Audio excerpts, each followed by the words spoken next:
Hello everyone, इस video में हम कक्षा 6 विषय हिंदी की कार्यपत्रक 29 करेंगे। दिनांक है इसकी 26 अक्टूबर 2021 और इस वर्कशीट को शुरू करने से पहले प्लीज़ हमारे चैनल माइंड बूस्टिंग क्लासेस को ज़रूर सब्सक्राइब कर दीजिए। तो शुरू करते हैं आज की वर्कशीट। प्यारे बच्चों, प्रेमचंद द्वारा लिखी कहानी नादान दोस्त के पिछले भागों में हमने जाना कि कैसे केशव व श्यामा द्वारा चिड़िया के अंडों की देखभाल करने के बावजूद भी अंडे नीचे गिरकर फूट जाते हैं। आज हम कहानी के अंतिम भाग को पढ़ेंगे, तो चलिए देखते हैं।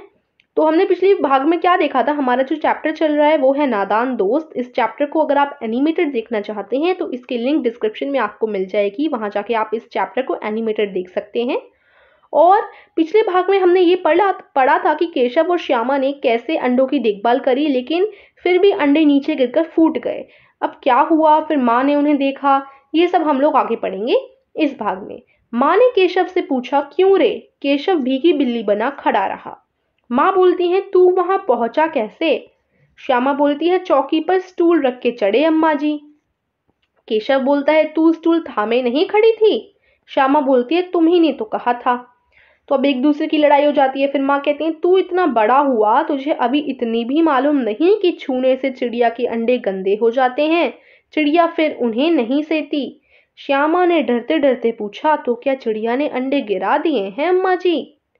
तो आप सभी को पता होगा, और जिनको नहीं पता तो देखिए क्या होता है, अगर हम अंडों को छू लेते हैं तो वो गंदे हो जाते हैं, फिर जो चिड़िया होती है वो उन्हें नहीं लेती। ठीक है।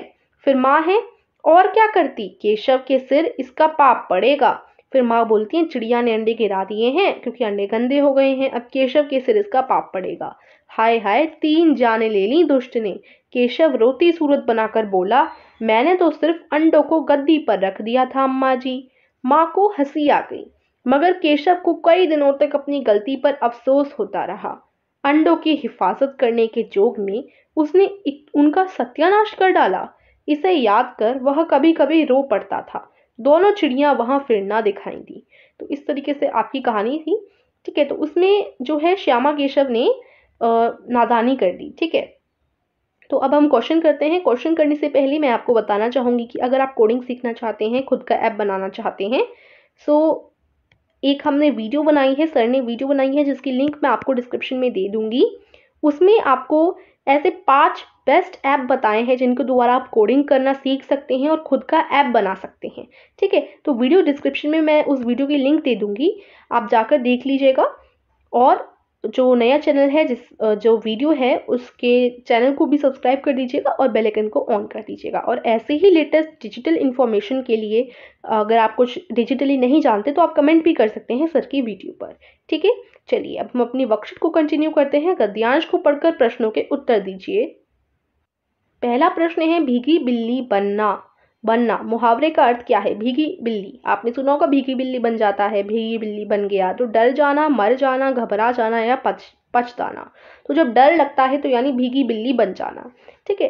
प्रश्न 2 है, केशव ने अंडों को कहाँ रख दिया था? घोंसले में, टोकरी में, कपड़े में या फिर गद्दी पर? तो इसका राइट आंसर है घ, गद्दी पर। फिर आपका प्रश्न 3 है, माँ के डांटने व समझाने का केशव पर क्या प्रभाव पड़ा? इसका उत्तर आप लिखेंगे, माँ के डांटने और समझाने से केशव अपनी गलती महसूस कर रहा था। उसे लग रहा था कि अंडों की हिफाजत करने के जोग में उसने उनका सत्यानाश कर डाला था। ठीक है। तो इस तरीके से आप आंसर लिख सकते हैं। फिर आती है आपकी गतिविधि। अगर आप केशव के स्थान पर होते तो कैसा महसूस करते? लिखिए, हम केशव की जगह होते तो अपनी गलती महसूस करते। या आप ऐसे भी लिख सकते हैं कि हम भी केशव की तरह ही अपनी गलती महसूस करते और हमें भी अच्छा नहीं लगता। तो इस तरीके से जो भी आपको लगता है वो आप आंसर में लिख सकते हैं। ठीक है। सो यहीं पर आज की वर्कशीट फिनिश होती है। आई होप आपको समझ आई होगी। वीडियो को जरूर लाइक कीजिएगा, चैनल को सब्सक्राइब कीजिएगा। Thank you.